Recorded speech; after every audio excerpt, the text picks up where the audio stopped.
All right, guys, welcome. Dr. Chef's Crypto. I'm Dr. Chef. Welcome to the party. Um, for some people, a nightmare.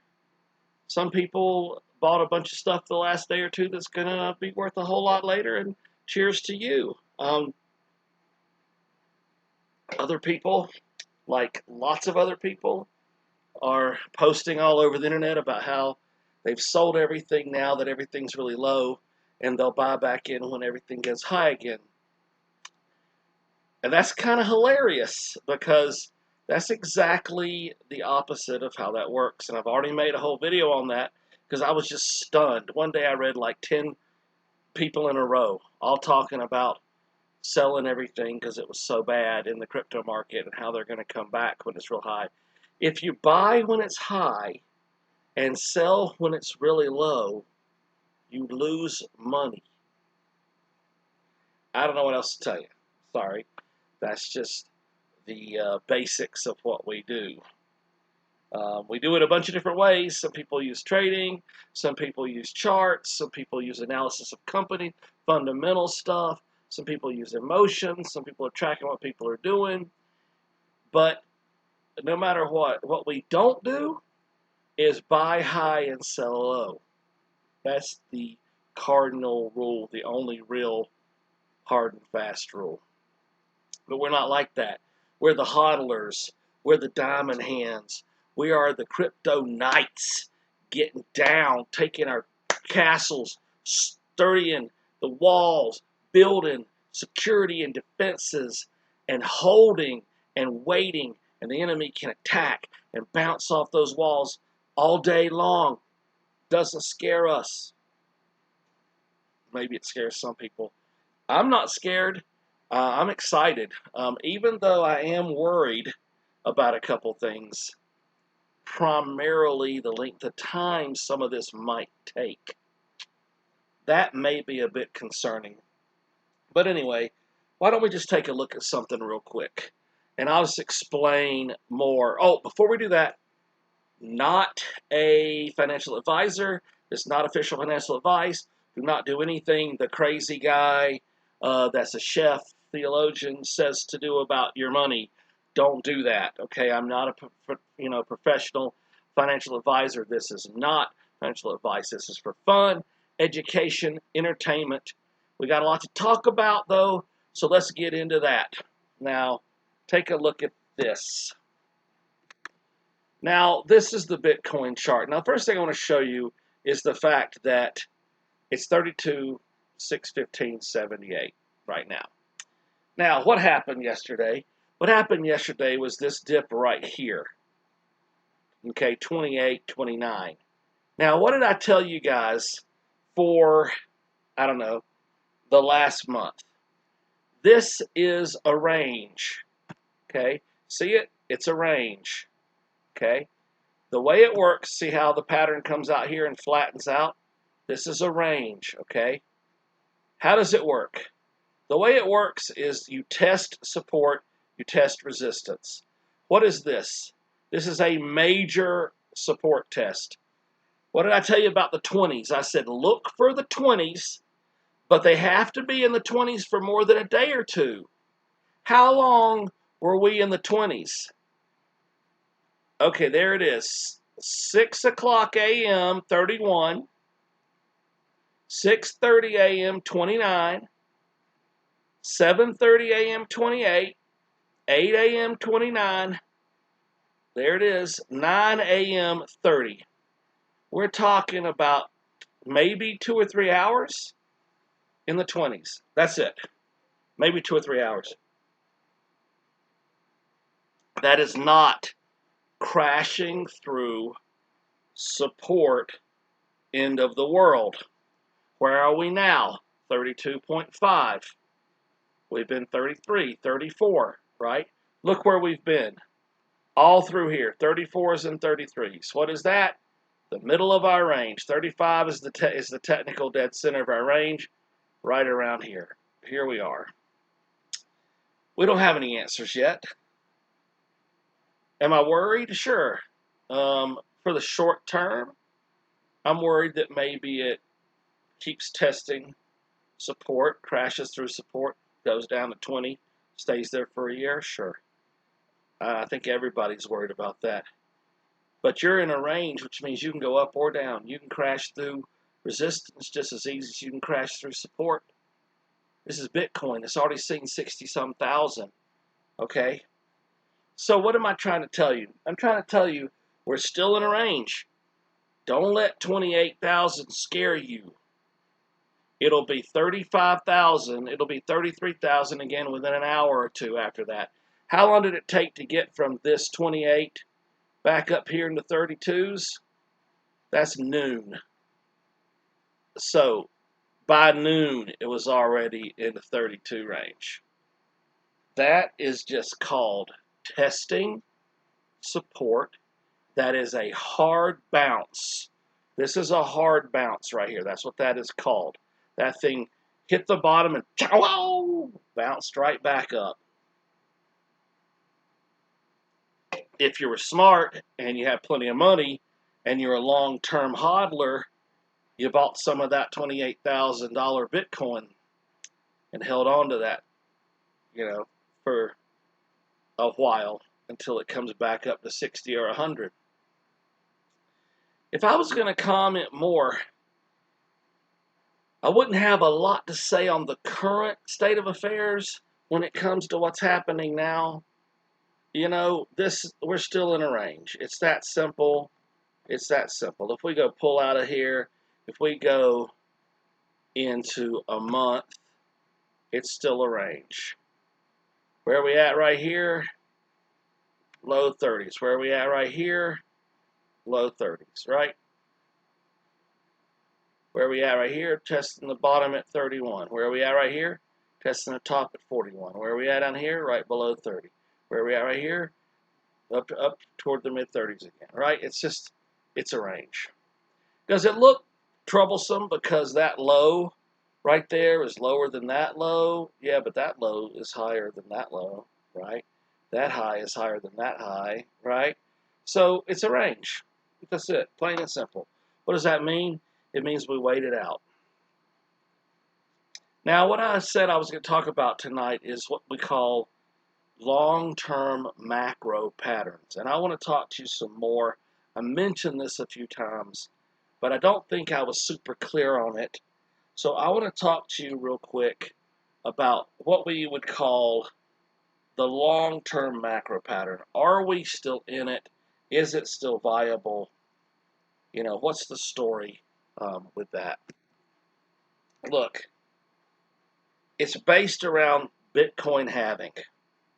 Now, the reason that I don't talk a lot about it is because I don't talk a lot about Bitcoin. I don't have a ton of Bitcoin. Bitcoin is not my baby. I am much more into some other things. Hint, hint. Okay? But Bitcoin is the boss. It's the OG. It runs the show. And where Bitcoin goes, pretty much the whole market follows. And we've seen an exact replication of that again for the third time over a period of, about a decade. So let's talk about it. When Bitcoin halved the first time, it was $12. November 28, I think it was November 28, 2012, okay? First of all, you, like everyone else on the planet, wishes they went back to that point in time and bought a few thousand at $12. But nobody knew. You got to remember, this is only a year after we bought 2 pizzas with 10,000 Bitcoins, okay? Nobody knew. And it's hilarious to the people that were back then to look at this 32,000 right now and have people crying. They're laughing because they remember Bitcoin being $12 or even $600, and now it's $32,000, and everybody's whining because that's half of the all-time high. But anyway, back to the point. It halves November 28th, 2012. A year later, it's 10x. Okay? I mean, let me see, 1200, 100x, right? Sorry, it's 100x. So November 28th of 2013, Bitcoin was about 1207, 1210, $1,200. So a year later, 100x. That's a pretty big deal. Goes up 1200. Now it drops again the following year, and over the next few years, it zigzags a lot, and it drops back down, but it only drops to about $687, say $700. Why is that important? Well, that's important because it was 12. It went up 1200, it dropped back to about half of that, but it never went back below that. You understand? So now we're in this halving. The second halving was July 9th of 2016. They're about every 4 years. July 9th, I think, 2016, Bitcoin's $650, give or take, when it halves. I think it was 647 or 648, because one of the guys on YouTube talks about how he predicted Bitcoin at 648. I think that's when this halving happened. But anyway, what happened after that? Skyrocketed. Now this isn't like 100x. It's more like a 20-something x, but it gets up to about 19,000 a year later. So December 2017, sitting at about 19,000, 20,000 for Bitcoin. Okay?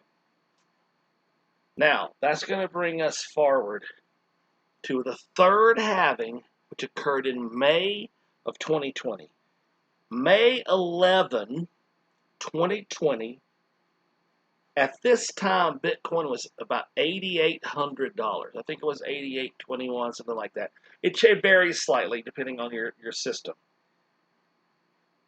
It had gotten down to as little as 4,000, about half that, in the space between that maximum 19,000. So it had dropped quite a bit, probably 4,000 or 5,000 in like 18, early 19, right? Then here we go. So we're down to 8,800, or up to, depending on how you look at it, right? This is such a glass half full, glass half empty concept. You think about how it works. I mean, think about it. 8,800, you can say, oh, it was down to 8,800 because it was 19,000. Or you could say, oh my gosh, it was 648,000. Now it's 8,800. Oh my gosh, that's massive increases.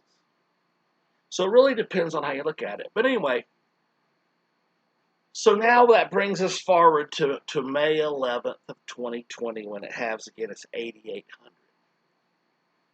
A year later was last month, May 11, 2021. At that time, it was 49 or 50. Okay? It got up to the 60s, 63, 64. That was in April, right? It's about 50. And then after that, through June, but starting right after that, remember, May 11, we're around 50. May 18 and 19 is when it crashed into the current range. You understand? So we went down below 40, and now we've been trapped in the 30 to 40 range, trading sideways, zigzagging the whole time. Now, that's the macro pattern. We are basically in it with some caveats. So, what happens? Well, each of the times between after Bitcoin halved and spiked, that took about a year. There was about a year of consolidation and plenty of ups and downs.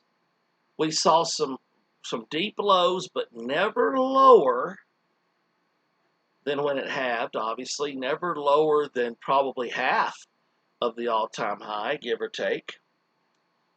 Then it bounces back and forth, reaching some pretty low ranges, but testing that high zone too, until we get to the next halving. All right, kids, so that's 2024. Approximately, things move faster and slower. Right now, they're moving slower because the Chinese throw in all the Bitcoin miners out of China, so things have slowed down, hash rates, etc. Well, sometime in 2024, hopefully early in 2024, will be the next halving. We have now a decade of numbers that indicate that leading up to that will be a flat zone, and that after that will be a giant spike, and that number it'll be at is going to be nowhere near the number it was at the previous halving. The number at the previous halving was 8,800. The number at the halving before that was like 600 something. The number at the halving before that was like $12. So it never goes anywhere near the previous number. 8,800 is the previous number. That means we can expect something along the lines of I don't know, maybe 20,000. Maybe it holds at 20,000, 25,000. Maybe it's sitting around 20 when the next halving happens. Do we get any spikes or up and downs in the meantime? Yes, we do. There's plenty of spikes up and down in the meantime, and we're in this pattern. Maybe we only go to 30. Maybe we never pull out of this 30 to 40 range until the next halving. You guys need to be prepared for this 30 to 40 range to last until 2024. Obviously, I'm a giant bull, and I hate that entire concept. And I want to bust out of this range and blast up to the stratosphere to 100K before we fall off and settle into that 2030 range, maybe even get to the next halving at 40 or 50,000. That's what I would like to see myself. But we're not heavily violating this macro pattern currently. And if our burst to 60 and our 50 at the year mark was in the pattern and we've fallen off to the lower range, then we have a bearish couple years ahead. I hope that doesn't happen. I hope and pray with all my heart that we get some major spikes, some ups and downs that we can have fun with, we can buy in low, we can sell out high, we can have all kinds of fun, or that some of the altcoins keep working crazy numbers, even though the Bitcoin's in a pattern, that some of those altcoins will bust through that pattern, break out on their own. This will be a perfect time to see things like Ethereum and Cardano and all these other guys, exploding on their own and leaving Bitcoin's pattern behind. Cardano, if you ask me, is a prime suspect for leaving behind the Bitcoin pattern. But look at XRP. Look at the possibility that they'll win this lawsuit. They'll explode, and that explosion could be in a low for Bitcoin.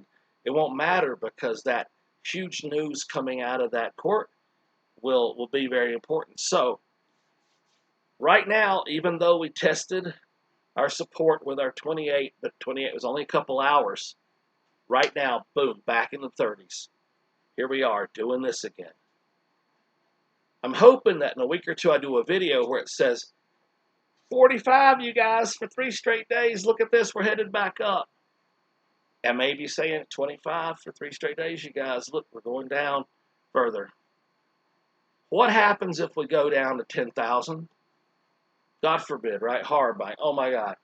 Kill yourself, right? What does that mean?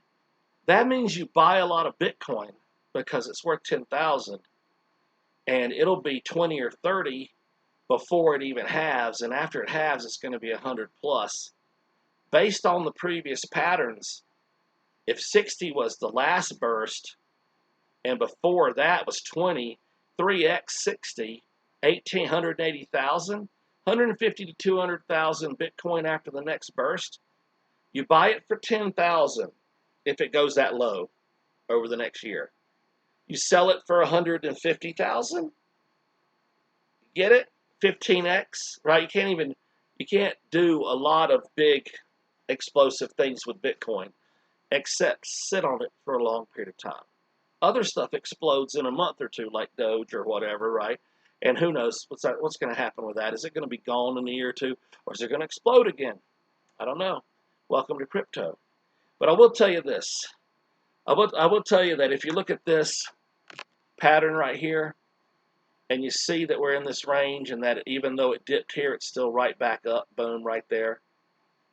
We don't have any answers for the immediate future. We don't know. We're playing with 40. By the way, if you were trading between 28 and 40, right here inside this range, can I just point out how much better than a bank that is?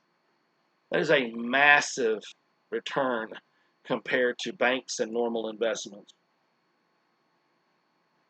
It's like a 25% return in a couple days. So even in these bad times, we're still in good times. That's it for me, you guys. I love making these videos. If you like this stuff, please hit your like button, subscribe, turn the notifications on. I'm going to try to make them every day. I'm going to try to stay on top of this range. And like I said, if we bust out either direction, buckle up.